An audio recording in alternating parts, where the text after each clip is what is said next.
peristiwa yang sekarang menimpa diri saya. Di masa awal-awal pengabdian saya atas kecintaan saya terhadap negara dan kesetiaan kepada Polri, khususnya Korps Brimob, saya dipilih menjadi ajudan yang dimana tugas saya menjaga dan mengawal atasan. Di usia saya ini tidak pernah terpikirkan ternyata oleh atasan saya di mana saya bekerja memberikan pengabdian kepada seorang jenderal berpangkat bintang 2 yang sangat saya percaya dan saya hormati, di mana saya yang hanya seorang prajurit rendah berpangkat barada yang harus mematuhi perkataan dan perintahnya. Ternyata saya diperalat, saya dibohongi dan disia-siakan. Bahkan kejujuran yang saya sampaikan tidak dihargai, malahan saya dimusuhi. Begitu hancurnya perasaan saya dan goyahnya mental saya. Sangat tidak menyangka akan mengalami peristiwa menyakitkan seperti ini dalam hidup saya. Namun saya berusaha tegar.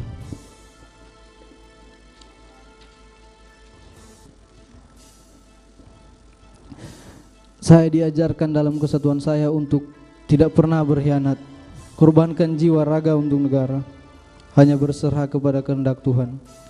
Nugraha Sankanti Yana Utama, setia pada Ibu Pertiwi, bahwa ikrar dan janji setia terhadap negara dan pimpinan akan terus terpatri dalam hati saya.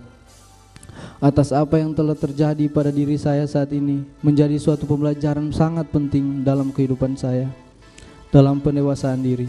Kiranya Tuhan menolong saya. Izinkan saya mengutip suatu ayat Alkitab yang orang tua saya selalu ingatkan kepada saya saat kami sedang sedih dan lemah, yang menjadi kekuatan saya. Mazmur 34 ayat 19. Sebab Tuhan dekat dengan orang yang patah hatinya, dan Ia menyelamatkan orang-orang yang remuk jiwanya. Saya yakin kesetiaan ini akan bernilai di mata Tuhan. Sebagai seorang prajurit Brimob yang latar belakangnya adalah paramiliter, saya dididik untuk taat dan patuh serta tidak mempertanyakan perintah atasan saya. Apabila ada yang mengganggu ketaatan dan kepatuhan saya, apabila ada yang menganggap ketaatan dan kepatuhan saya membabi buta, maka pada malam hari ini saya menyerahkan kepada kebijaksanaan majelis hakim.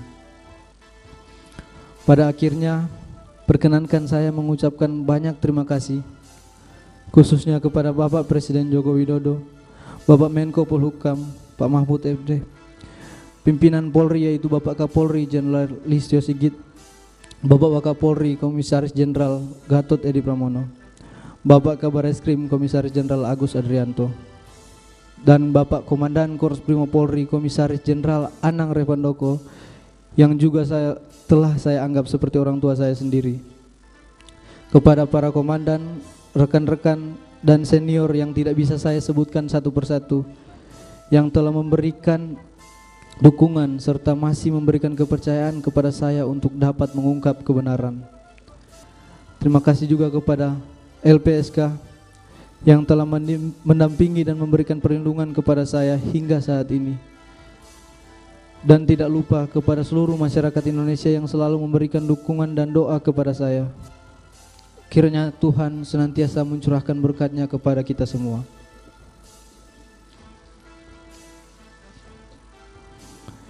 Yang mulia dan para hadirin yang saya hormati,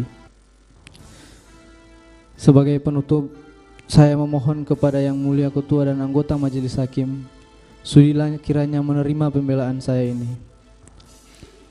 Apakah saya harus bersikap pasrah terhadap arti keadilan dan atas kejujuran? Saya akan tetap berkeyakinan bahwa kepatuhan, kejujuran adalah segala-galanya dan keadilan nyata bagi mereka yang mencarinya. Bahwa sekalipun demikian, apabila Yang Mulia Ketua dan anggota Majelis Hakim sebagai wakil Tuhan ternyata berpendapat lain, maka saya hanya dapat memohon kiranya memberikan putusan terhadap diri saya yang seadil-adilnya. Kalaulah karena pengabdian saya sebagai seorang ajudan menjadikan saya seorang terdakwa, kini saya serahkan masa depan saya kepada putusan Majelis Hakim. Selebihnya saya hanya dapat berserah kepada kehendak Tuhan. Demikian pembelaan pribadi yang dapat saya sampaikan. dengan harapan dapat dikabulkan oleh Yang Mulia Ketua dan anggota Majelis Hakim. Kiranya Tuhan Yang Maha Kuasa senantiasa melimpahkan bimbingan, tuntunan dan hikmat-Nya kepada segenap pengabdian kita semua. Kekuatan seorang Bayangkara Brimob tidak lahir dari kesenangan, melainkan dari penderitaan panjang yang dilaluinya dengan tekun. Satya Prabu, setia kepada negara dan pimpinan. Rutan Bareskrim, Jakarta 25 Januari 2023. Hormat saya.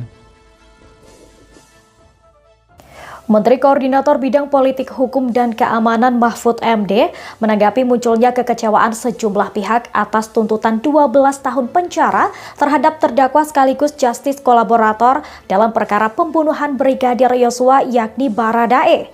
Menurut Mahfud, Kejaksaan Agung telah independen dalam menangani perkara tersebut.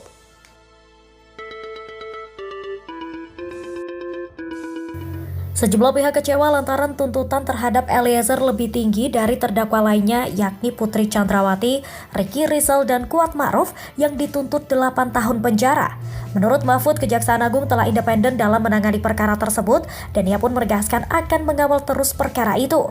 Diberitakan sebelumnya Kejaksaan Agung RI telah mempertimbangkan soal status Justice Kolaborator atau JC Barada Richard Eliezer alias Baradae dalam kasus pembunuhan terhadap Brigadir J. Jaksa Agung Muda Bidang Tindak Pidana Umum mengklaim pihaknya telah mengurangi tuntutan terhadap Richard Eliezer karena pengajuan JC tersebut. Meski begitu, Fadil menyebut sejatinya status JC itu belum ditetapkan secara resmi oleh Pengadilan Negeri Jakarta Selatan. Kendati demikian, Fadil mengatakan pihaknya tetap memiliki parameter lainnya yang digunakan untuk memberikan tuntutan terhadap para terdakwa. Dalam kasus pembunuhan Brigadir J, kata dia salah satu parameter yang memberatkan Richard dikarenakan yang bersangkutan memiliki keberanian untuk melakukan penembakan. Oleh sebab itu, Fadil mengatakan posisi Richard dalam kasus ini juga termasuk sebagai pelaku pembunuhan yang menewaskan Brigadir J. Sebagai informasi, dalam perkara pembunuhan berencana Brigadir J, 5 terdakwa sudah mendapatkan tuntutan dari Jaksa Penuntut Umum. Diketahui Verdi Sambo dituntut hukuman penjara seumur hidup, Barada Richard Eliezer alias Baradae dituntut dengan 12 tahun penjara.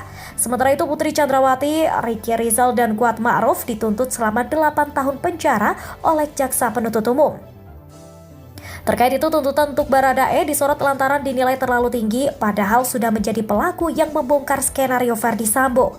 Kuasa hukum Richard Eliezer alias Baradae, Rodita Lapesi, menyebutkan bahwa Jaksa Penuntut Umum seakan tidak mengindahkan status justice kolaborator atau saksi yang bekerja sama membongkar perkara yang dimiliki oleh kliennya. Padahal menurut Rodi, Baradae sudah berupaya terus konsisten dalam mengungkap perkara peristiwa rencana Verdi Sambo dalam membunuh Brigadir J secara rinci. Selain itu, Baradae, kata Rodi, juga konsisten berbicara jujur mulai dari proses penyidikan hingga perkara. Oke, Mahfud MD sebut Baradae bisa bebas dari kasus Brigadir J asal apakah ini? Mari kita lihat berita ini. Menko Polhukam Mahfud MD menilai Barada Richard Eliezer Pudihang Lumiu atau Baradae bisa bebas dari kasus pembunuhan Brigadir Nofriansah Yosua Huta Barat atau Brigadir J, tapi dengan catatan hal itu bisa terjadi, kata Mahfud MD, jika benar terbukti Baradae hanya mengikuti perintah atasannya Irjen Verdi Sambo. Mungkin saja kalau dia Baradae menerima perintah Irjen Verdi Sambo, bisa saja bebas, kata Mahfud MD di kantornya, Jalan Medan Merdeka Barat, Jakarta Selatan, seperti dikutip Selasa 9 Agustus yang lalu. Mahfud berpesan kepada Polri untuk memfasilitasi Lembaga Perlindungan Saksi dan Korban LPSK untuk melindungi Baradae dari segala kemungkinan ancaman, agar dia selamat dari penganiayaan, dari racun, atau dari apapun, kata Mahfud MD. Mahfud ingin Baradae dilindungi sehingga bisa mengungkap kasus ini hingga di persidangan, sehingga perlindungan dari LPSK diatur sedemikian rupa agar nanti Baradae bisa sampai ke pengadilan dan memberi kesaksian apa adanya. Mahfud MD memberikan apresiasi kepada Kapolri Jenderal Listio Sigit Prabowo terkait penanganan kasus dugaan pembunuhan Brigadir Yosua atau Brigadir J. Mahfud menyebut banyak purnawirawan Polri, salah satunya Ketua KPK Firly Bahuri, yang komentari kasus ini. Mahfud awalnya menyebut dugaan penembakan terhadap Brigadir Yosua seharusnya mudah diselesaikan, Namun kata dia, kasus ini jadi rumit karena diduga melibatkan pihak internal Polri. Menurutnya, penanganan kasus harus hati-hati agar Polri selamat. Kemudian di situ yang terjadi, yang sering saya katakan, ada fenomena psikopolitik, juga ada psikohierarkis, juga ada, sehingga kemudian ada kelompok-kelompok juga. Nah, itu agak sulit kalau tidak melalui operasi sesar, kata Mahfud MD. Kalau kasus ini bukan menyangkut hal terjadi di tubuh Polri dan melibatkan Pati Polri, ini Purnawirawan cerita kepada saya itu, Pak Firly teman saya di KPK, Pak Menko, kasus kayak gini kalau tidak ketemu kebangetan, uang orang hilang tubuhnya sudah terpisah, ada orang mati tubuhnya sudah dikubur dengan semen, bisa ketemu kok. Kalau kayak gitu Polsek saja bisa, kalau tidak ada psychological barrier itu gampang, Polsek saja bisa. Sebentar kok itu, karena tempatnya di sekitar area meter tertentu, orang yang ada di situ sudah diketahui lebih dari 2 atau 3, itu gampang, kata Mahfud MD menceritakan ucap Firly Bahuri. Oke teman-teman, jadi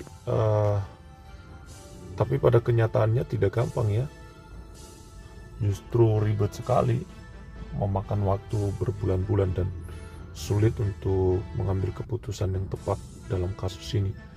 Nah, benarkah Mahfud MD bakal tuntut bebas Baradae dalam kasus Brigadir J? Nah, ini dia video mencatut Menteri Koordinator Video Politik Hukum dan Koordinator Bidang Politik Hukum dan Keamanan Mahfud MD beredar di media sosial lewat sebuah kanal YouTube yang diunggah pada 23 Januari 2023. Sampulnya dan judul video seolah menarasikan Mahfud MD akan menuntut bebas Richard Eliezer. Ini baru keadilan, Mahfud MD akan tuntut bebas Baradae, tulis kanal YouTube tersebut. Nah, ini dia teman-teman sekalian. Kemudian video diperdengarkan untuk cek fakta. Tidak ada informasi terkait Mahfud MD akan menuntut bebas Baradae. Video membahas pernyataan Mahfud MD yang menyebut ada pihak yang mengupayakan agar Ferdy Sambo divonis bebas dalam kasus pembunuhan Brigadir J. Namun ada pula pihak yang bergerilya agar Ferdy Sambo dihukum.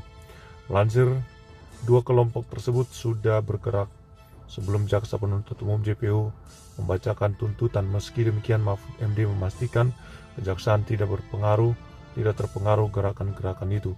Beredarnya hasil penelusuran video dengan narasi Mahfud MD akan menuntut bebas Baradae adalah tidak benar. Faktanya pembahasan video tersebut tidak sesuai dengan narasi terkait.